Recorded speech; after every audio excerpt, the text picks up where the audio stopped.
Saat Muawiyah menjadi khalifah, Muawiyah melantik anaknya yaitu Yazid bin Muawiyah sebagai putra mahkota.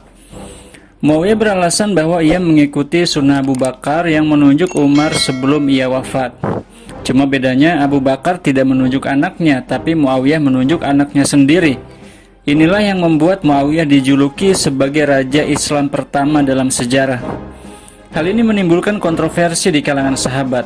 Sebagian besar mau membaiat Yazid sebagai putra mahkota, namun sebagian yang lain tidak mau. Dan salah satu yang tidak mau membaiat Yazid adalah Husain bin Ali bin Abi Thalib, cucu Rasulullah SAW. Ketika Yazid menjadi khalifah sejak tahun 61 Hijriah, ia memang sudah merasa hati-hati kepada Husain bin Ali.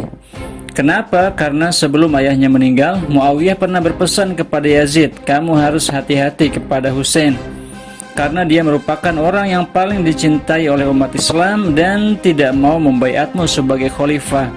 Bisa jadi suatu saat nanti dia akan keluar dari barisan dan tentu saja melakukan perlawanan."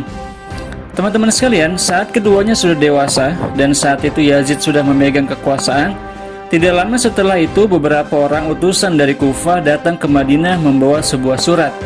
Dan surat itu berisi sebuah berita bahwa para pendukung Husain yang berada di Kufah, mereka siap untuk membela Sayyidina Husain dan mendukung Sayyidina Husain untuk menjadi khalifah. Surat ini tidak datang sekali, tapi berkali-kali.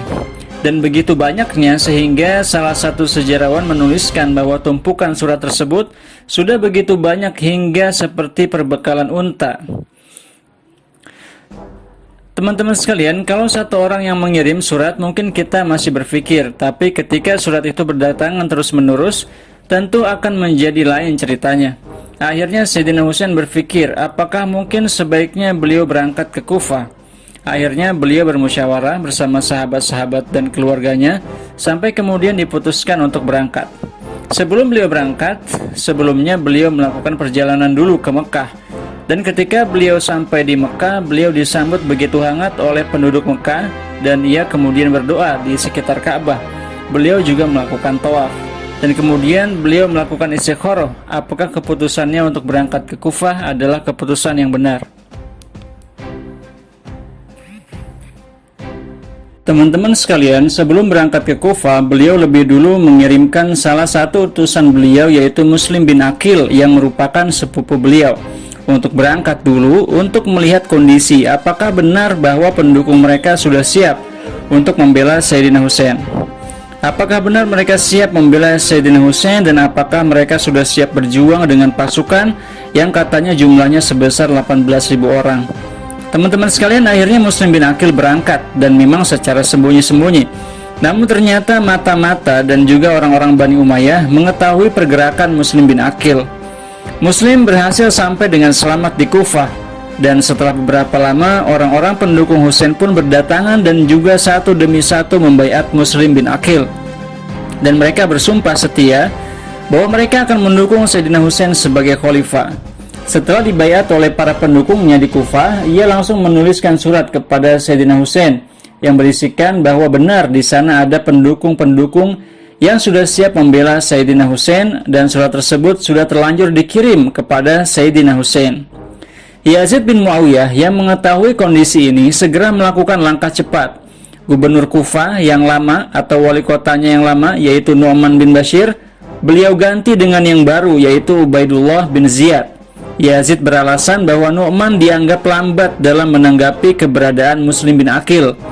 Kita perlu tahu bahwa Ubaidullah bin Ziyad dikenal sebagai salah satu wali kota yang cukup keras, kejam, dan sangat tega.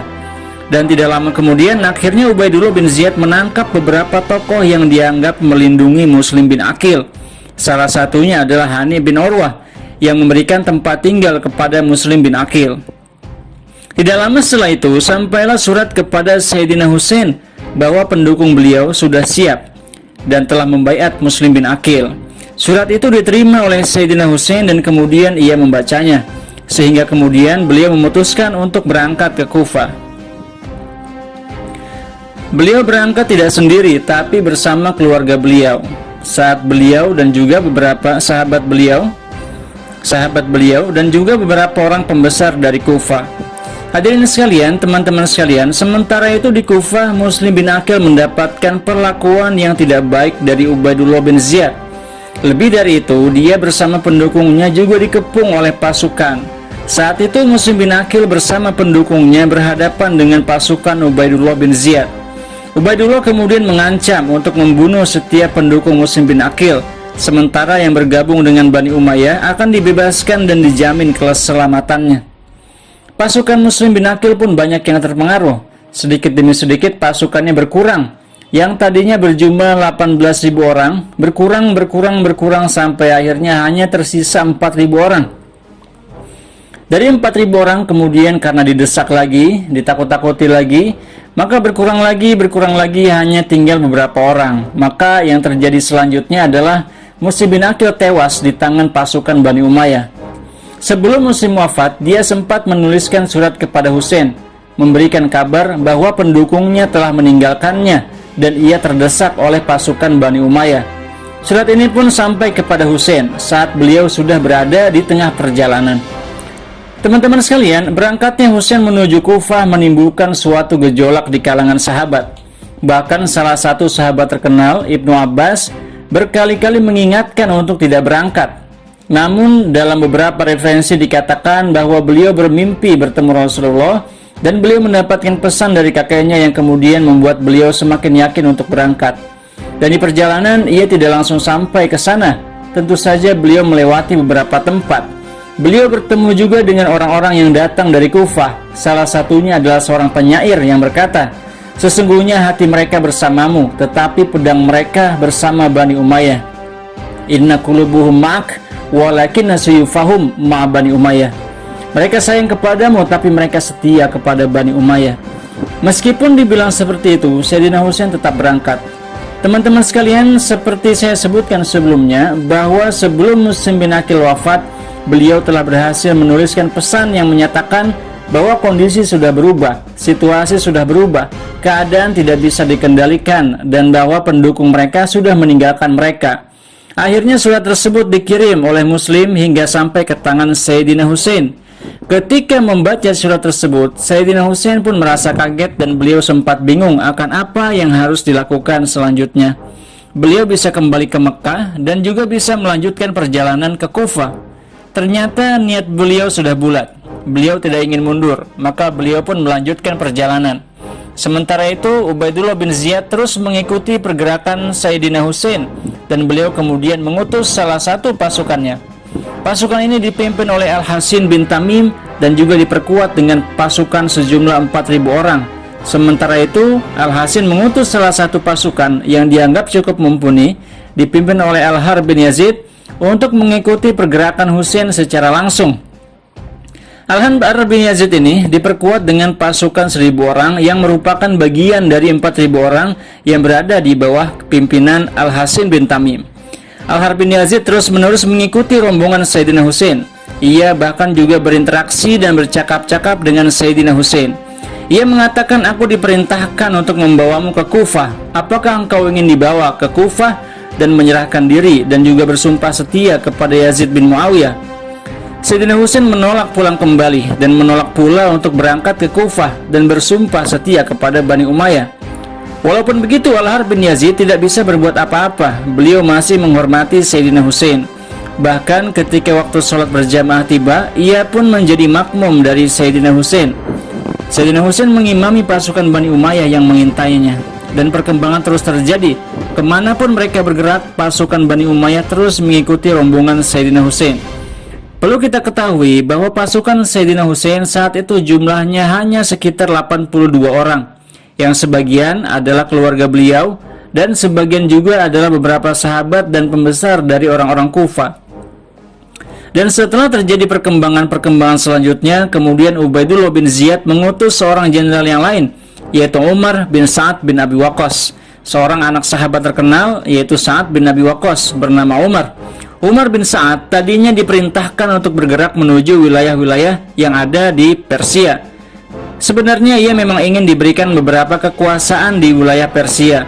Namun karena ada perkembangan pergerakan Sayyidina Husain menuju Kufah, Maka Ubaidullah bin Ziyad memerintahkan Umar bin Sa'ad bin Abi Waqqas untuk menghadapi dan juga menangani pergerakan Sayyidina Husain. Pada awalnya Umar bin Sa'ad menolak, jangankan mengintai, menghentikan beliau, apalagi berperang dengan beliau merupakan hal yang berat dilakukan. Karena tentu saja Sayyidina Husain sangat dicintai oleh umat Islam dan sangat dihormati oleh umat Islam, karena Sayyidina Husain adalah cucu Rasulullah dan juga anak dari Khalifah Ali bin Abi Thalib. Namun karena Ubaidullah bin Ziyad ingin menawarkan kepada orang lain dan bahkan mengatakan, jika kamu tidak mau, maka aku akan mencari orang lain. Jika kamu tidak mau, kamu duduk saja di tempatmu dan jangan bergerak kemana-mana. Artinya, jika kamu tidak mau melakukan tugas ini, maka kamu pun akan kehilangan juga posisimu. Maka karena desakan seperti itu, dan karena Umar bin Sa'ad bin Abi Waqqas melihat bahwa keinginan Ubaidullah begitu kuat dan keras, maka Umar bin Sa'ad bin Abi Waqqas menerima tugas tersebut. Ia akhirnya menemani dan juga memperkuat pasukan yang sudah ada di sana itu.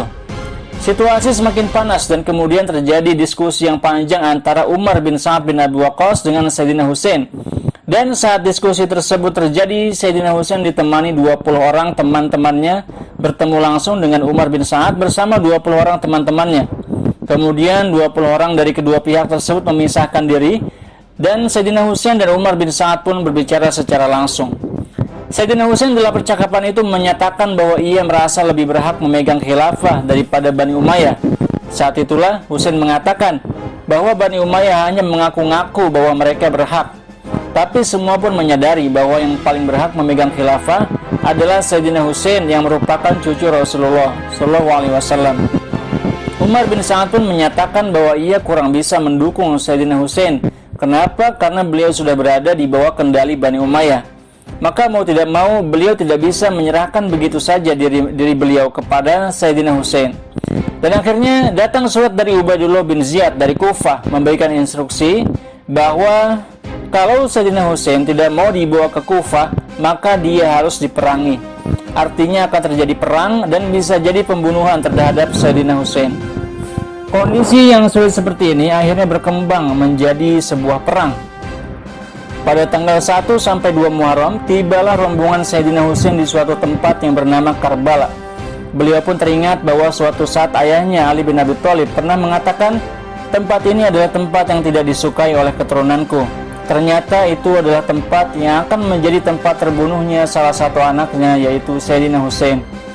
Akhirnya karena kondisi sudah semakin rumit, karena Sayyidina Husain tidak mau kembali ke Madinah, beliau juga tidak mau menyerahkan diri dan dibawa ke Kufah, maka datang lagi perintah dari Ubaidullah bin Ziyad untuk memutus suplai air kepada mereka. Keadaan pun menjadi semakin sulit bagi Sayyidina Husain dan rombongannya. Ubaidullah bin Ziyad juga mendesak Umar bin Sa'ad untuk segera memerangi Sayyidina Husain jika ia menolak untuk menyerahkan diri ke Kufah. Sementara itu rombongan Sayyidina Husain juga mendesak untuk memerangi pasukan Bani Umayyah. Keduanya beralasan bahwa perang saat itu lebih baik daripada nanti saat bala bantuan lebih besar akan datang. Maka akhirnya terjadilah perang antara pasukan Bani Umayyah melawan pasukan Sayyidina Husain. Saat itu Umar bin Sa'ad bin Abi Waqqas dibantu oleh beberapa jenderal dengan kekuatan pasukan lebih dari 4.000 orang. Sementara di sisi lain, rombongan Sayyidina Husain hanya tinggal berjumlah 32 orang yang menggunakan kuda dan 40 orang berjalan kaki. Artinya jumlah mereka hanya tinggal 72 orang. Dan saat itu terjadilah perperangan yang sangat tidak seimbang. Sayyidina Husain berjuang sekuat tenaga melawan pasukan Bani Umayyah dan akhirnya beliau meninggal dunia di tempat tersebut.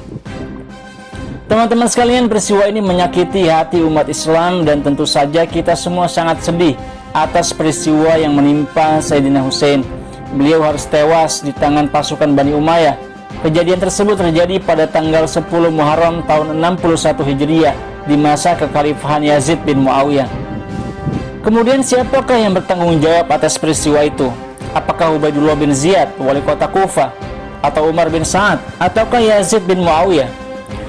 Dalam beberapa referensi dikatakan bahwa sebenarnya Yazid bin Muawiyah tidak memerintahkan untuk membunuh Sayyidina Husain. Namun ada pula yang menyebutkan bahwa dalam perintah terakhirnya Yazid mengatakan kembalikan surat ini bersama kepala Sayyidina Husain. Maka kepala Imam Husain dipenggal dan dibawa ke tempat kantor Ubaidullah bin Ziyad di Kufah, dan setelah itu dibawa juga ke tempat Yazid bin Muawiyah di Damaskus. Sementara itu anak-anak dan perempuan yang ada bersama rombongan Sayyidina Husain dibawa juga ke tempat Yazid. Ketika saya sedang belajar di Universitas Al-Azhar, di dalam kitab yang ditulis oleh dosen kami, disebutkan bahwa saat Yazid melihat kepala Sayyidina Husain, beliau menangis. Dia pun kemudian memberikan perlindungan kepada istri dan anak-anak Sayyidina Husain. Yazid bisa jadi mengalami penyesalan yang mendalam karena kejadian tersebut. Kekuasaan Yazid nantinya tidak bertahan lama. Kekuasaannya dipenuhi dengan gejolak dan pemberontakan, dan ia wafat 3 tahun kemudian pada tahun 64 Hijriah. Keberadaan makam Sayyidina Husain juga menjadi kontroversi sejarah. Masih ada yang menyebutkan bahwa beliau dimakamkan kepala dan jasadnya di Karbala, sedangkan yang lain menyebutkan bahwa beliau dimakamkan di Syam, di markas dari Bani Umayyah, yaitu di Damaskus. Ini bisa jadi kenapa? Karena setelah dibawa oleh Umar bin Sa'ad ke Kufah, kemudian dibawa ke kantor khilafah yang berada di Damaskus. Setelah itu ada pendapat lain yang mengatakan bahwa jasad beliau dan juga kepala beliau dibawa ke Askolan yang merupakan bagian dari wilayah Palestina. Kemudian ada juga yang mengatakan bahwa jasad beliau dipindahkan ke Kairo oleh Daulah Fatimiyah. Daulah Fatimiyah ini memindahkannya ketika terjadi perang salib, dan mereka takut nantinya pasukan salib akan merusak makam Sayyidina Husain yang berada di Syria. Sedangkan orang-orang Salafi dari Ahli Sunnah mengatakan bahwa beliau dimakamkan di Baqi', di Madinah bersama para sahabat yang lain. Hingga kini hari Asyura menjadi hari yang penting, tidak hanya bagi orang Syiah tetapi bagi umat Islam. Karena itulah di tiap tanggal 10 Muharram orang Muslim berpuasa. Disebutkan pula dalam kitab-kitab referensi orang Syiah bahwa saat itu matahari tidak muncul, kemudian langit menjadi gelap dan lain sebagainya. Dan karena sakit hatinya orang-orang Syiah atas kematian Sayyidina Husain, sampai hari ini orang-orang Syiah masih memperingati tanggal 10 Muharram ini sebagai suatu hari kesedihan. Mereka merasa menyesal atas keputusan yang mereka lakukan. Mereka meninggalkan Sayyidina Husain saat beliau membutuhkan pertolongan. Teman-teman sekalian, kita tahu sendiri bahwa yang memanggil Sayyidina Husain ke Kufah adalah orang-orang Syiah. Mereka yang meminta beliau untuk berangkat ke Kufah. Tetapi sesudah berangkat, ketika sudah sampai di Kufah, mereka malah takut kepada Bani Umayyah. Mereka malah mundur, mereka malah mengingkari janji mereka. Hingga akhirnya Sayyidina Husain bersama para pendukungnya dan sahabatnya harus berhadapan dengan pasukan Bani Umayyah dalam keadaan yang sangat sulit. Jika kita mau menyalahkan mereka, sepertinya itu bisa jadi hal yang mungkin. Teman-teman sekalian, saya beritahu juga bahwa nantinya ada gerakan pemberontakan di masa Bani Umayyah yang disebut dengan At-Tawwabun. Mereka adalah orang-orang yang bertaubat, orang-orang Syiah yang bertaubat atas kesalahan mereka karena membiarkan Sayyidina Husain terbunuh. Akhirnya semua tokoh yang berperan dalam kematian Sayyidina Husain dikejar dan dihabisi oleh gerakan ini. Namun hal itu pun tidak ada artinya. Kenapa? Karena Sayyidina Husain sudah meninggal dunia. Mereka memang akhirnya terbunuh, namun Sayyidina Husain yang sudah wafat dengan cara yang tragis tersebut tidak akan kembali. Namun saya perlu sampaikan bahwa jenderal-jenderal, tokoh-tokoh yang berperan dalam kematian Husain akhirnya juga dibalaskan dengan kematian oleh para pendukung Sayyidina Husain. Itulah peristiwa Karbala yang sangat memilukan dan menyakitkan. Setiap saya membaca cerita ini, setiap saya menceritakannya, setiap itu pula hati saya sedih, emosi, gundah, galau, dan sebagainya. Seperti kata Bang Iwan Fals, saya pun ikut bertanya, apakah selamanya politik itu kejam? Sedemikian teganya Bani Umayyah membunuh cucu Rasulullah SAW. Mungkin ada benarnya perkataan Imam Hasan bin Ali yang mengatakan bahwa ternyata nasab beliau tidak mengumpulkan antara kenabian dan khilafah. Mereka ditakdirkan tidak menjadi khalifah. Mereka merupakan garis keturunan Nabi, namun ternyata nasib mereka tidak ditakdirkan menjadi khalifah. Yang menjadi khalifah adalah orang lain. Kita bisa melihat bahwa keturunan Ali bin Abi Thalib, keturunan Nabi Muhammad SAW, dalam sejarahnya tidak ditakdirkan untuk menjadi khalifah. Keturunan Ali bin Abi Thalib ada yang bisa menjadi khalifah. Jadi dikatakan bahwa mereka menjadi khalifah saat di masa Daulah Fatimiyah. Tetapi banyak sejarawan mengatakan bahwa Daulah Fatimiyah nasabnya tidak langsung kepada Fatimah Zahra dan tidak langsung kepada Ali bin Abi Thalib. Karena itu salah satu sejarawan terkenal, Jalaluddin As-Suyuti, beliau ini mengingkari legalitas khilafah Fatimiyah. Akhirnya semua kisah ini menjadi pelajaran bagi kita umat Islam, dan tentu saja kita doakan semoga semua yang wafat diampuni segala dosanya dan dicatat sebagai salah satu syahid dari para syuhada yang tetap hidup di sisi Allah dan menerima rezeki yang baik di sisinya.